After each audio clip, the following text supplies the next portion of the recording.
Welcome to today's episode of The Growth Zone. I am Christian Bartsch. What is the core benefit of listening to this show? Business leaders in corporate and privately held companies gain insights into trends and strategies that provide them with a competitive advantage in the marketplace. Each episode focuses on an area such as marketing, sales, innovation, or funding that is absolutely critical to the growth of companies, whether they are startups or corporate global players, where management needs to juggle the challenges of market entry or knowing how to navigate the uncertainties of disruptive developments. Mind feeding is where clarity evolves and helps solving organizational challenges. For those who listen to the entire episode, I have a special surprise gift. I am working on some great guests that are industry leaders in management, innovation, and marketing. Let's get started on today's episode.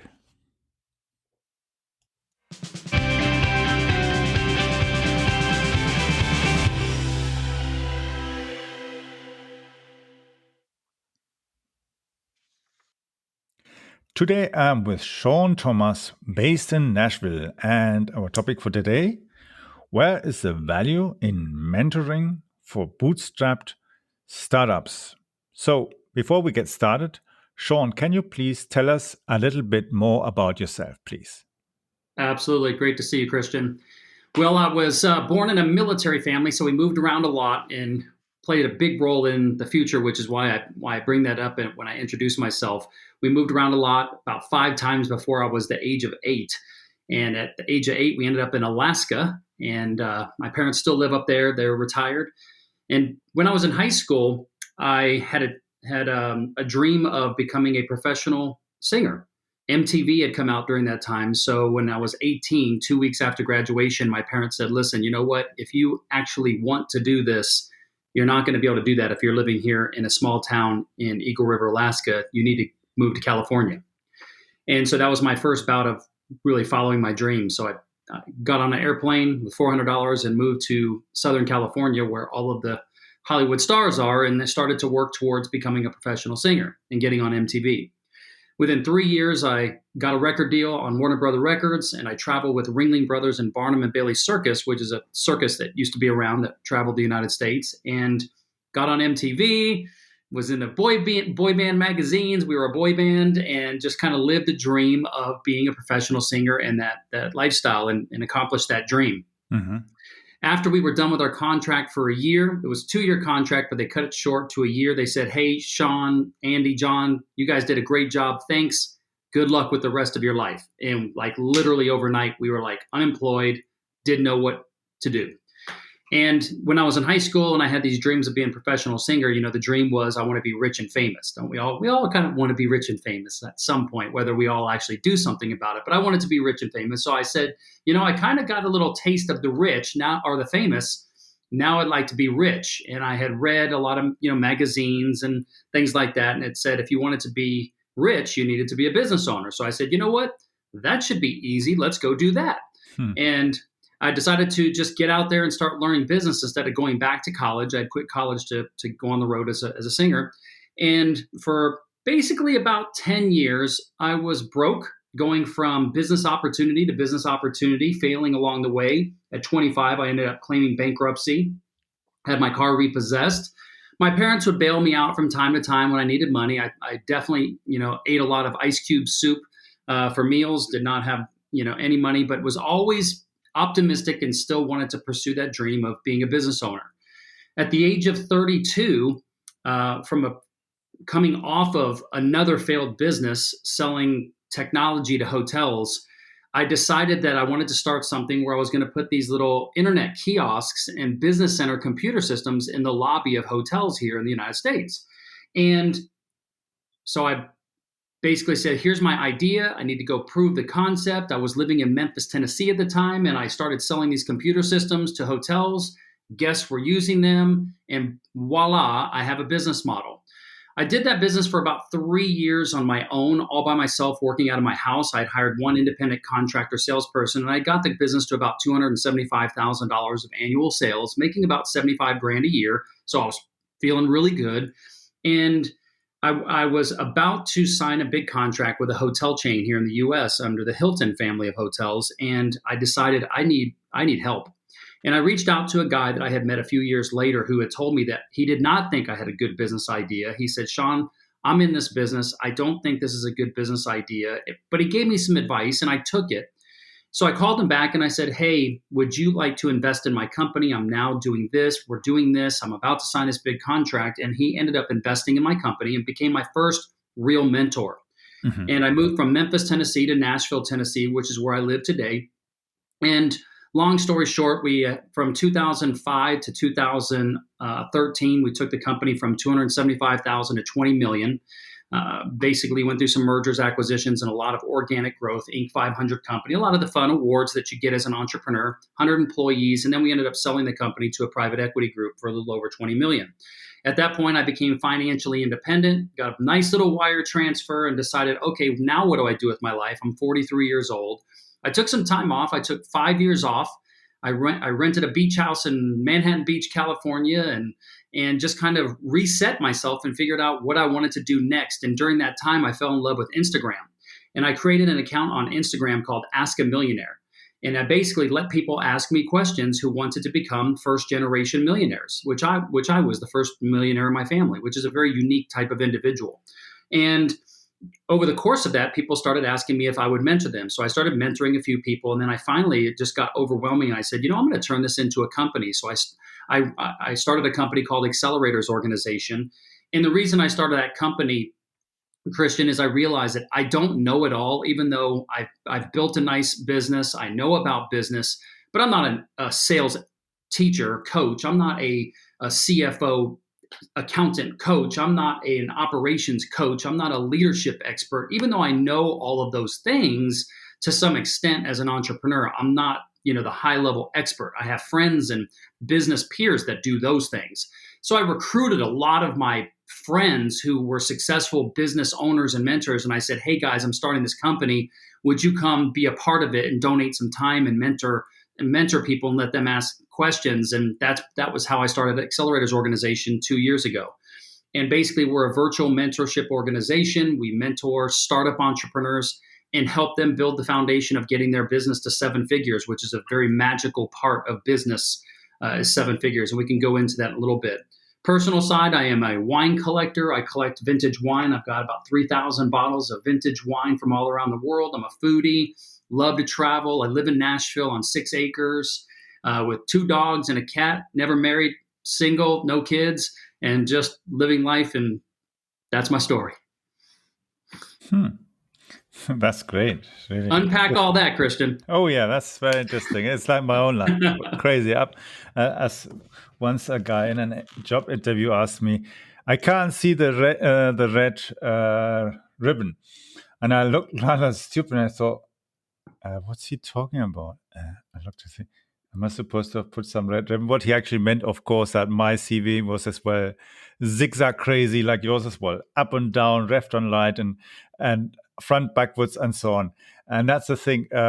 Many entrepreneurs aren't in a straight line where they go to school in one place, they go and actually then become entrepreneurs overnight. It's just not the way. And sometimes you are already maybe an entrepreneur long time in early years, but it's maybe not the right time to start, but you have already the ideas. That's the thing. It's like with your music. It's as well being an entrepreneur. It's just your business is singing. Yeah. It's your content. Yeah, it's interesting because speaking of resumes and CVs, is I was always unemployable, even though I was, I consider myself to be relatively book smart, but definitely street smart, good salesmanship, very, amiable, will do what it takes to get a job done. On paper, I was unemployable. So being an entrepreneur was pretty much my only choice because I couldn't get a regular job that would pay me what I know I was worth. And so I just simply had no other choice but to be an entrepreneur. Now, the flip side of that was I had no experience on what it would take to be an entrepreneur either. And so that's why I spent 10 years of my life, way too long, which is why I'm so adamant about mentorship. Took me 10 years of my own individual learning because I didn't have coaches and mentors to speed up the process. And so it took me a long time to even give myself that education of how to be a business owner. Exactly, and that's the thing. You have to learn a lot by yourself.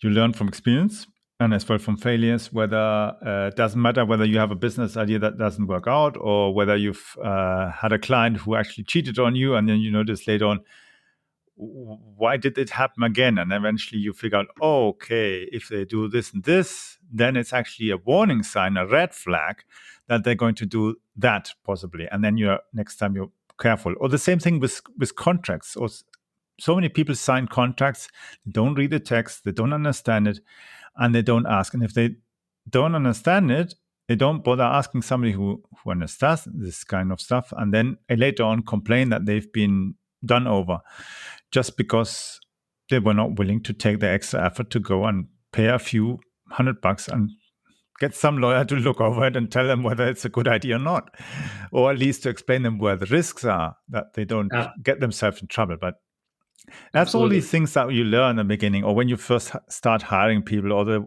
most unpleasant thing, of course, is when you have to start firing the first person, whether because you have to cut down, or whether the person did something wrong, or whatever. It doesn't matter. In the end, it's an unpleasant situation for both sides. But you can be either an asshole, or you can be do it in a way that eventually both sides keep face, and you part ways, and the thing is just done and over. Absolutely. Yeah. And as you say, mentoring is so important because, of course, you save a lot of time. You get so many advantages because you can get knowledge from people. The same thing I do as well. I do that for others, but I get as well from people, get mentored as well, who have been in business decades, who are either 50, 60, 80 years old, or 84 years old, 85, 90, it doesn't matter. They have so much knowledge. The thing is, so many people don't tap on that knowledge and just let it go waste. But absolutely, the smart people go and invest the time, because these people, of course, they want to make sure they're not going to waste their time, the value time that they've got left here on this planet, by talking with somebody who's just not going to pay attention and just wants to get a free meal or whatever. Exactly. And that's the thing. So particularly for bootstrapped startups, where do you see the value? The value of mentoring? Yeah. Well, the thing is most bootstrap entrepreneurs, the first thing they focus on is what product or service do they want to offer out there. They have an idea. They see something that they think would be a good idea. And they're like, so without really understanding how to go out there and do a little market research or a feasibility study or something that can prove the concept of their idea, most entrepreneurs just jump right in and start building out a product or service and going, okay, great. They fall in love with their own product or service. Most bootstrapping entrepreneurs, do not have any type of sales experience. So when they finally get their product or service started, they don't really know how to sell it. And they don't even know. So they start trying all kinds of different things, not realizing why they're not finding success. And when I have conversations with new people that get into our mentor community, the first thing I talk to them about is I say, okay, tell me a little bit about your background. Tell me a little bit about what got you where you are today. How did you have the idea? And tell me a little bit about your business experience or your career experience. And then ultimately, I end up asking them the question, how many years of sales training experience do you have? And by and large, most don't have any. And I say, okay, well, you realize that when you're starting a business, the number one thing that contributes to revenue is knowing how to actually sell your product and service, right? It takes years to learn how to actually become a professional salesperson. And this is something to get somebody started on immediately is learning how to be a professional salesperson. And a light bulb goes off, Christian. They just think like, wow, I never would have thought about that. I actually need to know how to sell my product or service. There's some disconnect because no person has actually told them this, which is why mentorship is important, is they just think that, oh, I came up with this product or service idea. People are just going to love it and just start lining up outside my door to buy it. Or I just need to put up a website and magically, among the millions of websites around in the world selling products and services, people are just magically going to find my website and they're going to start buying my product and service because it's so amazing. Or I'm going to throw a couple advertisements on something and they just get hit really, really hard with the truth, which is just because we create a product or service doesn't mean people are going to buy it. There's actually a system that you have to follow. So that's the very first part of mentorship, is helping them understand everything that it's going to take to start building out that product and service to actually turn it into a business. There's a thing that we talk about a lot in startup businesses, especially, which is you don't know what you don't know. And here's my analogy around that, Christian, is Google is there. YouTube is there. We were talking about this. Clubhouse is there. Podcasts are there. All of the content around business and everything is out there in the world. The challenge is a lot of startup entrepreneurs don't know what questions to ask. They just, it's like you can't go to a Google search and say, hey, Google, here is my experience. Here is my background. Here is where I'm at. Here's my product and service. Here's how much money I have. Could you tell me how to make more money in my business? You can't have that kind of conversation with Google. It's just typing words into a search bar.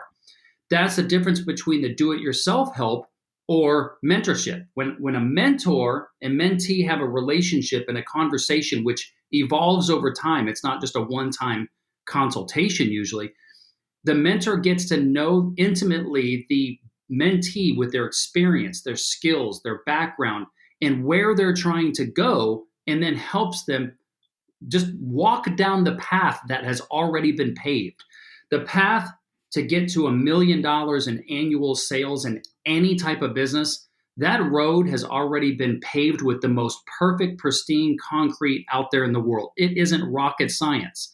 But when you're first starting out, you don't know what direction to go. So a lot of startup entrepreneurs will think, I don't want to do it that way. I just want to go off-road and go out into the woods and try to drive that road to get to my million.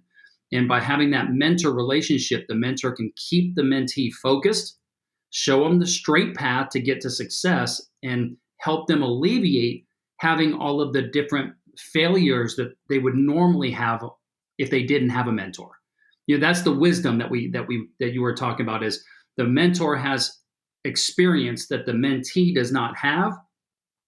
It's if a mentee wants to get there faster and make more money and not make so many mistakes that cost time and money, they'll learn from the experience of the mentor so that they can get to their goals faster.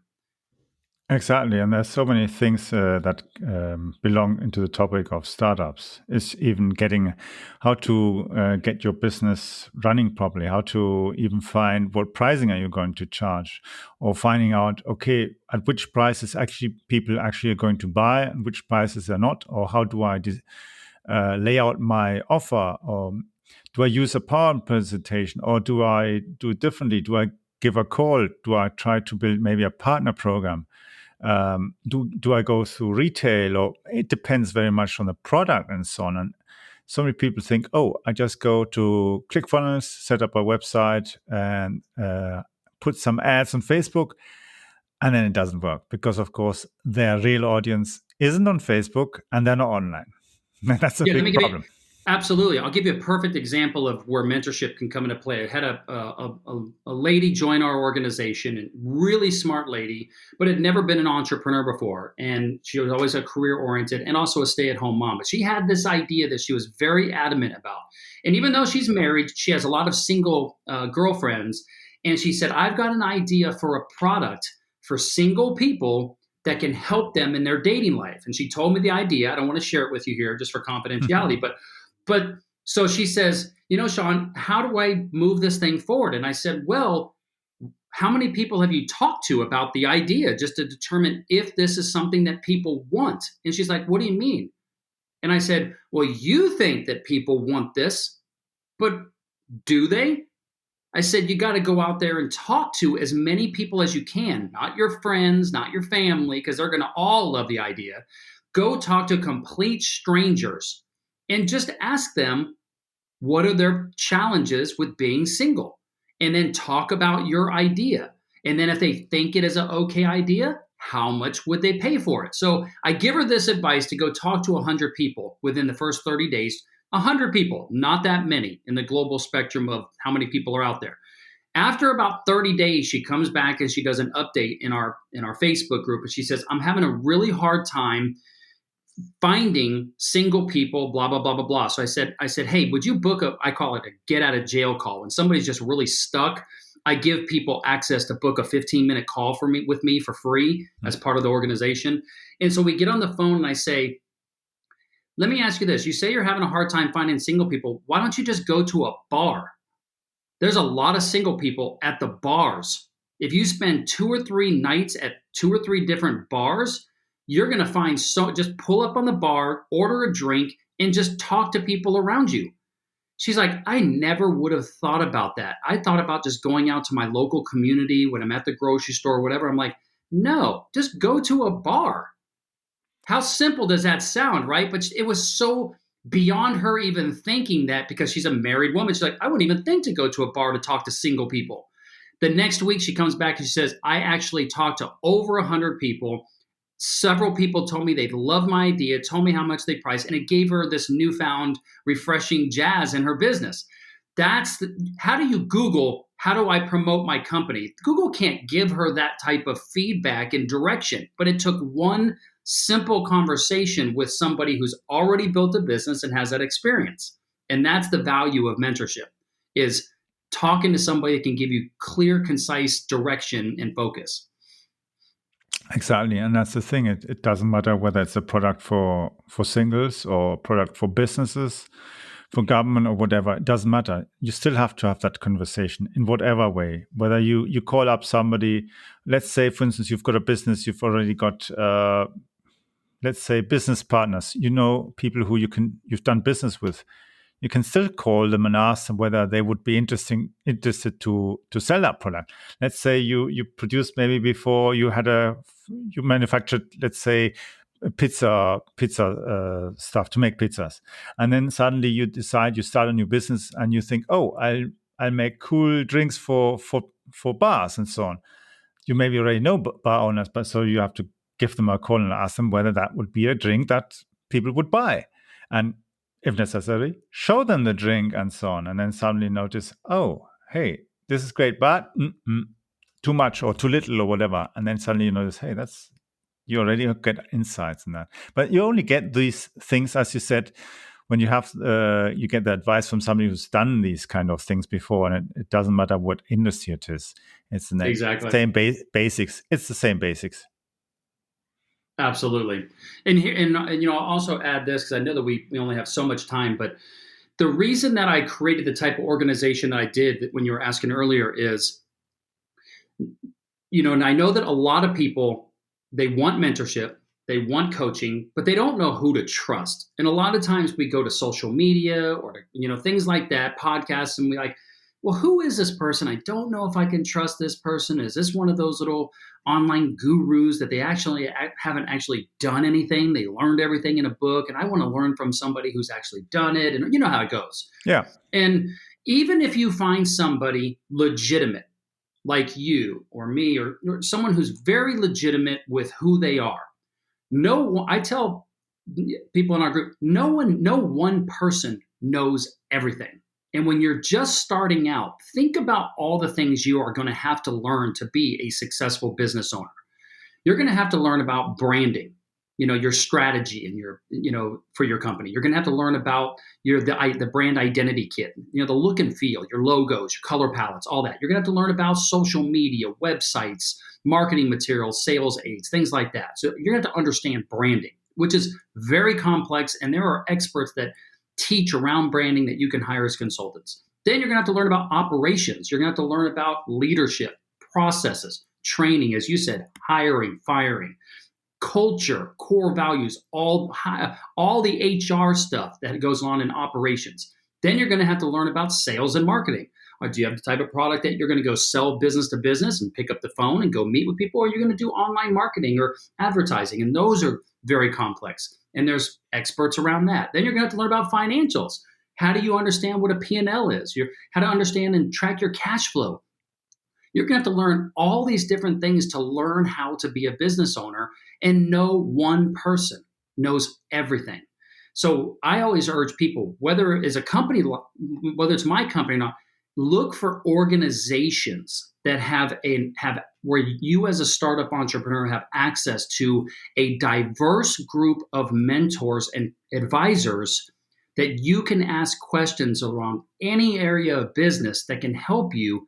Because there's one thing I've learned about startup entrepreneurs, and this always makes people laugh, especially my good friends when I started this business.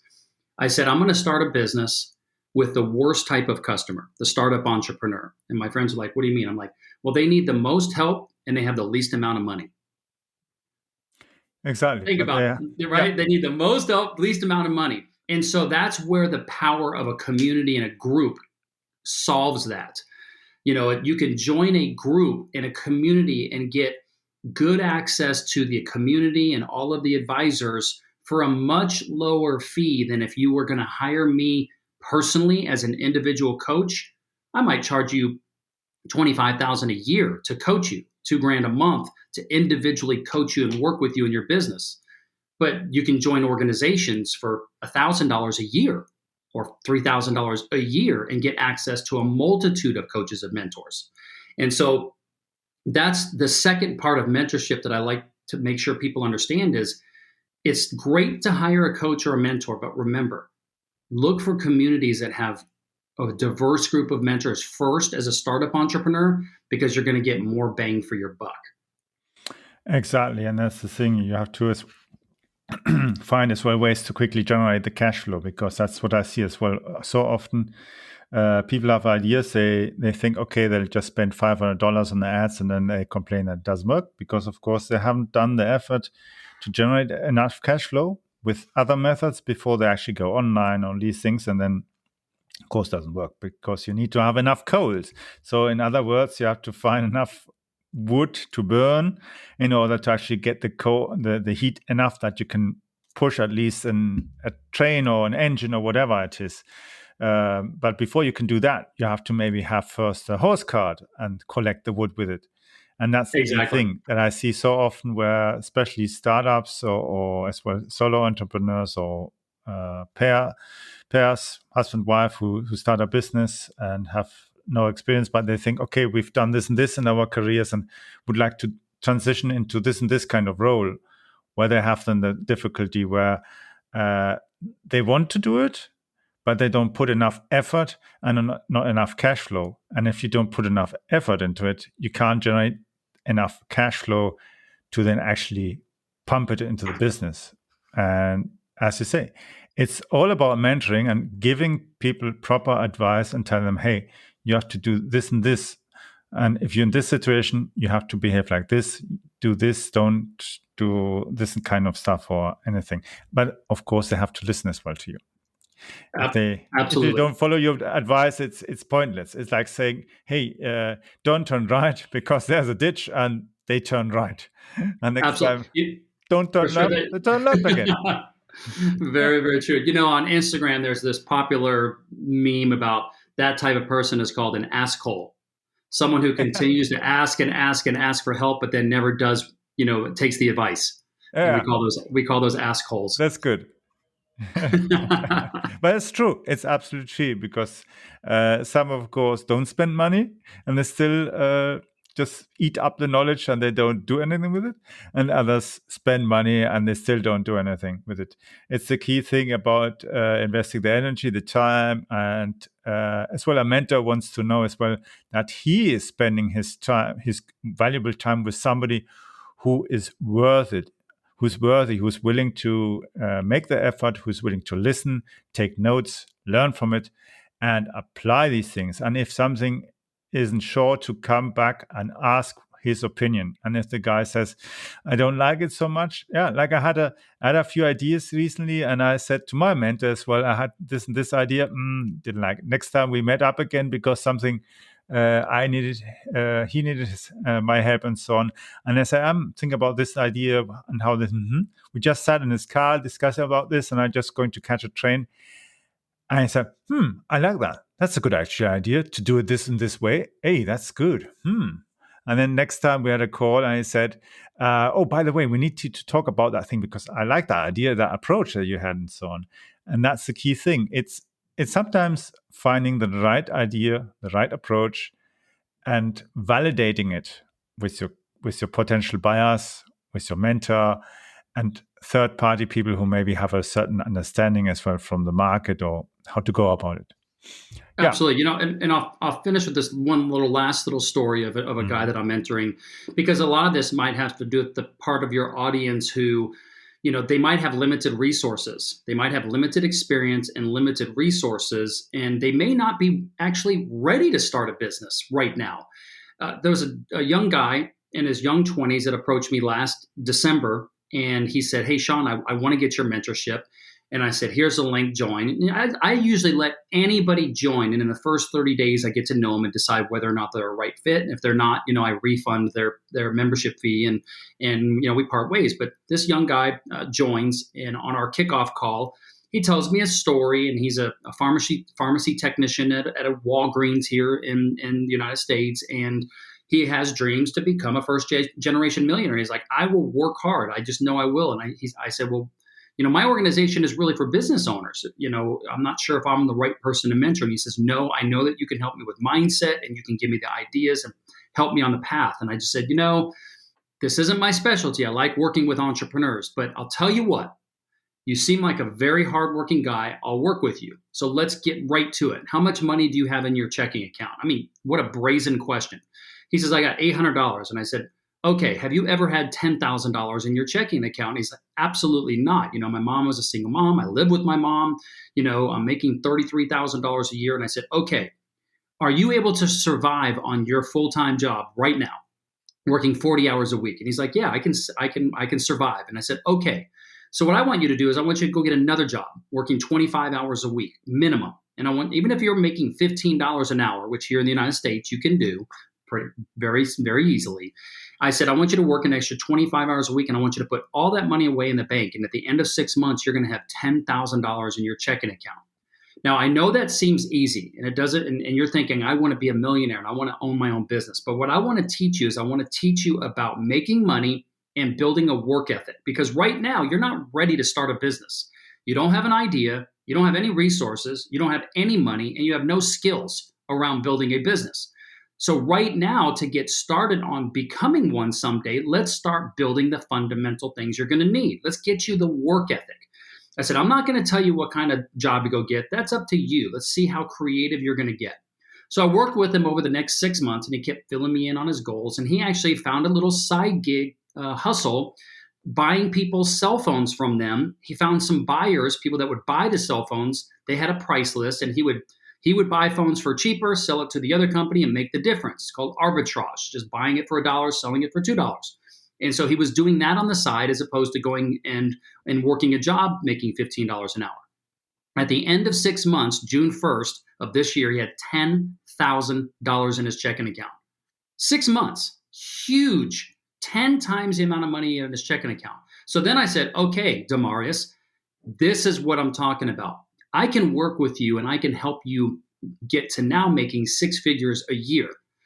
But I said, right now, I want you to continue what you're doing. Now that you have more capital, let's put that capital to work. And by the end of the year, 6 months from now, I want you to have $25,000 a year or in your checking account. And he's like, game, I'm done. Let's do this. So then, because I saw his work ethic, and as a mentor, one of the things we love to do is make introductions, which is the value that a lot of people don't realize about coaching and mentors. When you build a relationship with a great mentor or coach, they now give you access to their network, it's priceless, right, Christian? So I introduced him to another person that I mentor who has a home inspection company down in Florida. And this guy, Demarius, lives in Georgia. I said, Joe, I know that you're looking to grow your company. I got a young guy who wants to work his butt off, and it's all about making more money. He's willing to move to Florida if you'll give him a job, because I know your guy that you hire would make $85,000 a year in their first year because you have too much business hitting you. And he's like, done. I introduced the two of them. The guy's moving down to Florida in November, and next year he should make six figures for the first time in his entire life. That is what mentorship is all about. But the point of that story is right now, a lot of people aren't truly ready to start the business, but they want to. And by working with someone who's been there and done it, they can start putting you on the path to build the foundation. And that's the patience, the work ethic that it's going to take to actually become a true bootstrapping startup entrepreneur. I just love telling that story because there's so many people out there that want more and they just haven't had people show them how. There's so much generic rhetoric and hyperbole and storytelling on a lot of sites out there that people just say, but how does that help me? And you can only get that help that you truly want by building relationships, and which is why I love your podcast, because you're all about exposing ideas and strategies to people that really need it. Exactly, and that's why it's so important as well to be able to validate as well whether the other person is really in business, has been in business, and isn't just telling stories just for you to actually buy their course, their stuff, their coaching, whatever, but actually by people who are actually in business and have done it, and who's in business will always have made mistakes, will have failed, will have won. It's like situations where you, for instance, I used to call a client who decided to decline our offer, and I invested an hour for a phone conversation with the client, and succeeded in changing his mind, and he bought from us, and he made the order. And the funny thing is, my dad, he restructured businesses. He rebuilt the trust of customers into these companies. He rebuilt and increased the revenue much higher than the organization who sent him there, who had bought this company. And he was sitting in the next room often and then listening to me whilst I was having this conversation. And after an hour, he said, "Wow, you turned that guy around as well again. How do you do that?" And he had more than 40 years experience in sales and managing and negotiating with buyers, and especially in these countries where you have to build relationship. Like, for instance, in Spain, he used to have like an hour or 2 hours conversation with his clients, and then he said, "Oh, we still got 5 minutes left, but I need to make an order. I need this, this, this, this." The whole theme of it is having fun while doing business and not trying to squeeze business in and trying to run the next thing, but actually building the trust that the guy will always want to buy from you and not Right. change, because that's the biggest trap of businesses, whether you are rebuilding a business that has lost trust or you're building a new business and you have to build your trust because nobody knows you. And it's so interesting where you then see, you can actually, by how you word things, how you invest your time, how much time you invest, or conversations, you can manage that somebody then actually notice, hey, I can trust this person, this startup, with my products, especially when it's a new business. You don't know, are they going to go bust in a year? And I've got everything migrated. My boss is going to kill me because I invested this money and all our efforts, and he's going to kill me because I'm such a moron to do some stupid thing. No, you build it, and you only do that, of course, if you have a chance as well to learn from others who've done it before. And that's a great thing. As you said, the done it before is so important, because otherwise, it's like somebody teaching you to sail, and this guy has never been on the water, and if he sees the water, he gets seasick. Well, that's maybe not the right coach or the right mentor. Absolutely. Yeah. So it was great having you here on the show, Shawn, and I think our listeners have learned quite a lot and getting ideas and seeing what's so important in mentoring, and as well how to find as well the right people and that, because it's, as you said, it's not really easy. The internet, social media, and so on is really full with a lot of stuff that doesn't take anything really to go anywhere. Nevertheless, if people really want to get in contact with you and learn more and maybe even join your community and that, how can they get it? How can they connect with you? Yeah. So the best way is if they're interested in our mentorship community, which we have members from all around the world, even right there in Germany, Christian. Go to acceleratoorg.com. Accelerators is ACC, acceleratoorg.com. If they want to just check me out on Instagram and have some fun, I do some Q&A live streams and things like that. My Ask a Millionaire it's actually my Instagram account is called Ask a Millionaire.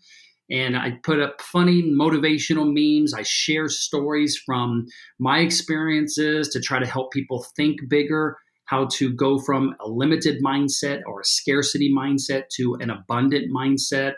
But we also have a lot of fun on that account. It's, I try to keep it light and fun while also helping people really experience some growth. So Ask a Millionaire on Instagram or acceleratoorg.com. Awesome. So I'm sure we'll be talking about a similar topic in the future. Man, it was great to meet you, and I appreciate everything that you're doing out there. I know it takes a lot of work to put on these podcasts, so I love that you do what you do.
I hope you enjoyed today's episode of The Growth Zone with Christian Bartsch.